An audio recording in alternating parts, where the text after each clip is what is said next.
Hi, everybody. I am hoping to tell you a little bit today about my field studies project for this fall, which focused on beginning to explore how newcomers to the field of medicine navigate entering their new profession.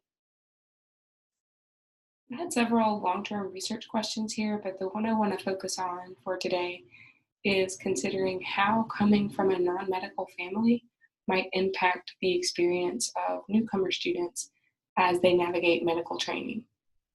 I'm using the term newcomer here to denote any student who doesn't have a lot of pre-existing social or familial ties in the field.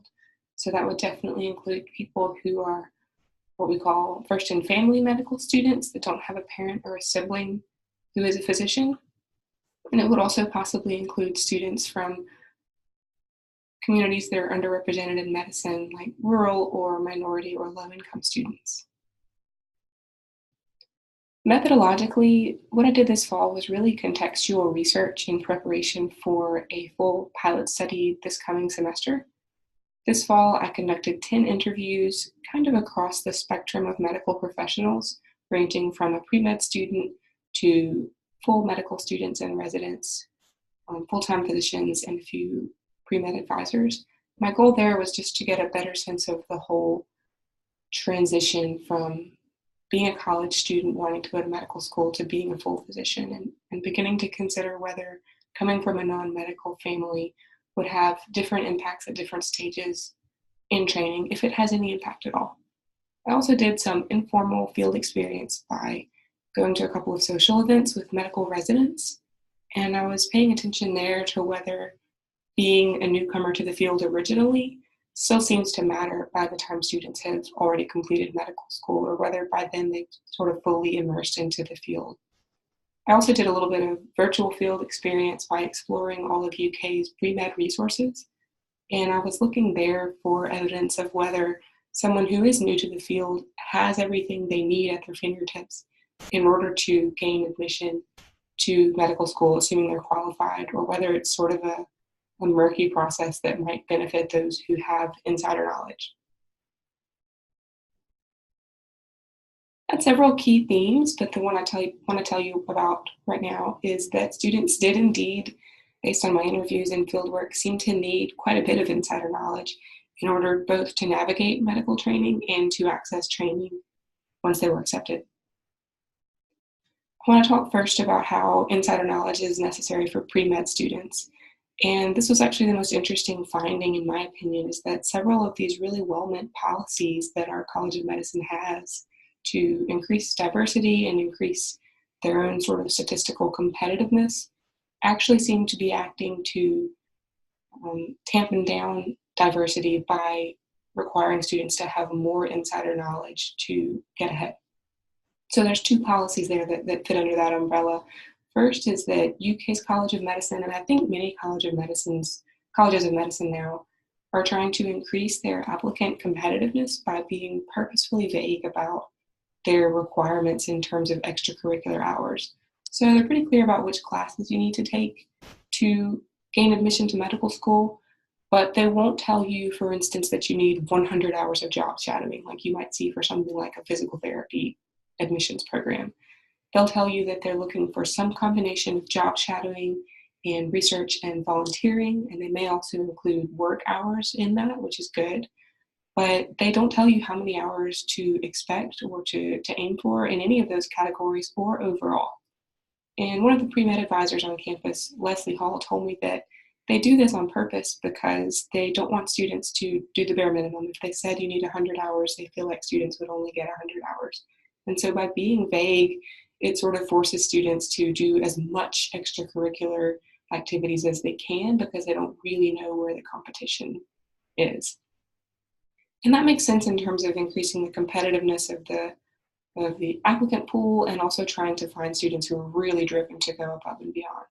However, it does have an impact on populations that would be considered newcomers because it advantages students who have that insider knowledge about how many hours or what type of experience they really need. So for instance, students who have friends who are already in medical school who successfully navigated that process, or students who have connections in the field or really helpful pre-med advisors, can get a little bit of an idea, hey, it's actually about 200 hours, and they really want lots of research. But students who don't have access to those sort of insiders are just going to be flying blind. And what that leads to is them having increased pressure to put in as many hours as possible in extracurriculars, which is a good thing, but it also means that students who are under financial strain to get through college, who might be paying for themselves to get through college, those who have other jobs to pay the bills, or those who have other responsibilities, are going to be under a lot more strain because they don't really know how much is enough. Another policy that seems to be having some kind of detrimental effects in some regard is that UK is trying really hard to recruit more rural students. And that's a good thing. Dr. Christy Deep, one of the program directors here, explained to me that there's research finding that rural physicians are usually from rural areas. We desperately need rural physicians nationwide, and especially in Kentucky. So it makes sense to try to recruit students from rural areas who will hopefully return to those areas as physicians. However, because the state of Kentucky defines rural students within their umbrella of underrepresented minorities, that means that efforts to recruit underrepresented students are dominated by rural students who may not actually be at much of a disadvantage in terms of insider knowledge. A lot of the programs that we have to recruit rural students overlook the fact that we're not really recruiting racial minority students, low-income students, or first and family students. I talked to Dr. Ima Ebong, who runs a program called UK Med that was designed for racial minority students to sort of get an idea of what to expect at UK's College of Medicine. But by law, she's required to accept all underrepresented students, which includes rural students. And she told me an anecdote of having a rural student there in one of the very few spots they were able to award. And that student was from a small town, but he was the child of a physician, the physician in town. And so he was from a very privileged background and knew kind of exactly what was going on and didn't seem to benefit from the program. And she was frustrated to have students like that instead of other underrepresented groups like racial minorities.